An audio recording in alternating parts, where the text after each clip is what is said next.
Hi guys, welcome to the StatsManager video channel.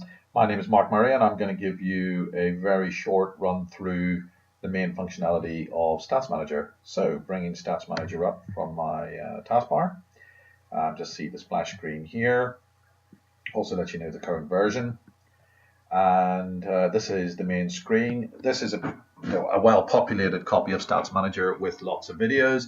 The videos are all sorted by team. The one I'm going to use is a fully tagged video of a Schoolboy Cup final from last year.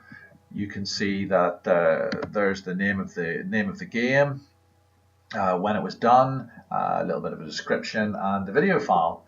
But let's get it to be more interesting. Let's go straight to the timeline view, which actually shows us the game. These are all the tags that are created, and you can see they're sorted by player name and event name. So if I take one of the players, I can see that he scored a goal. So I'm going to just double click on that event because I'd like to see it. Oh, and it's a corner. So there's the goal. Okay, now if I wanted sound or different replay speed, I can control it with the control panel. The control panel is a single click to bring it up or down.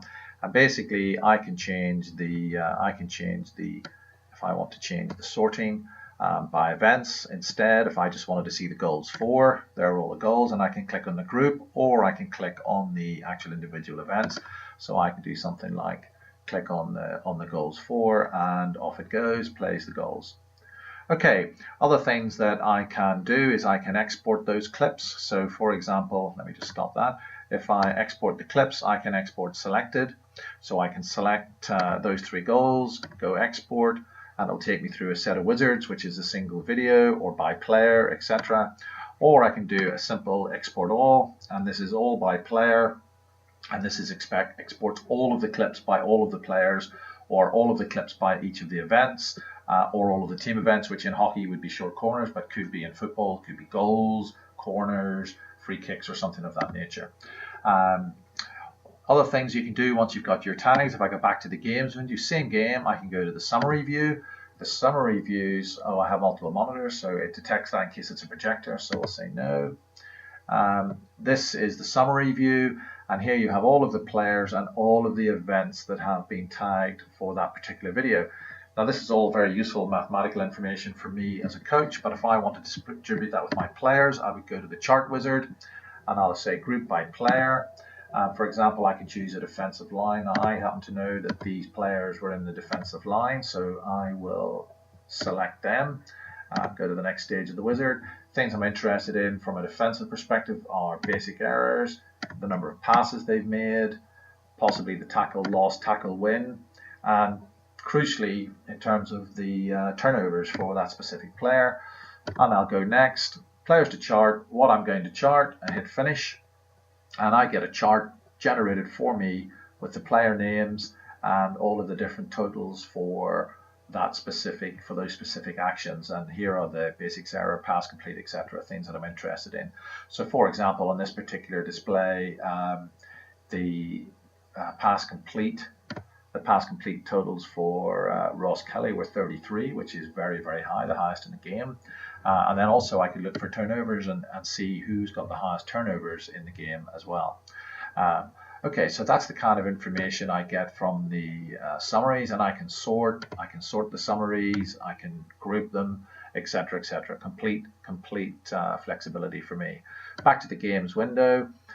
If I want to tag my video or add additional tags, I can click on tag video. Here are all of the players that are defined in that team, and here are all the actions for that specific template. So when the video moves and plays on, so if I get to a certain point in the video and I want to say it's a goal 4, I would simply click there, and the goal 4 would appear on the video tags. But I'll undo that because it's not actually a goal. And I can change the actions that I'm tagging at any time. So if I have multiple, so if I go instead of a different tactical template, for example, in case I'm doing a press, or in fact if I want to tag the opposition, so say instead of that I take the opposition instead, I can tag them as well, all in the same video. So lots and lots of flexibility and power. Okay, so I'll just stop that. Now the back to the games window, which is where you keep your main information. Things that I haven't explained, but you basically work on sports and actions and teams and players. Sports and actions, you might recognize some of these. If we take football, is a sport, and here are the actions that are associated with football. These are completely customizable. Whatever sport you want, whatever actions you want, you can add those as you see fit. You can add a new action with a description and whether how long to play the clip for that specific action when you go replay.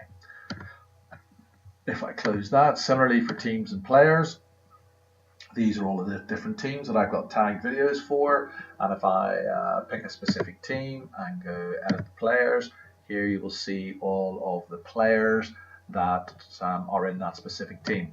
And some of the teams, if I enter in the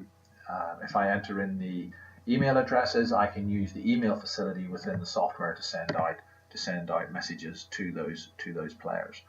That's pretty much the 1-minute view of how to use StatsManager. There's lots more functionality and detail, but those are the main points. Thank you for watching.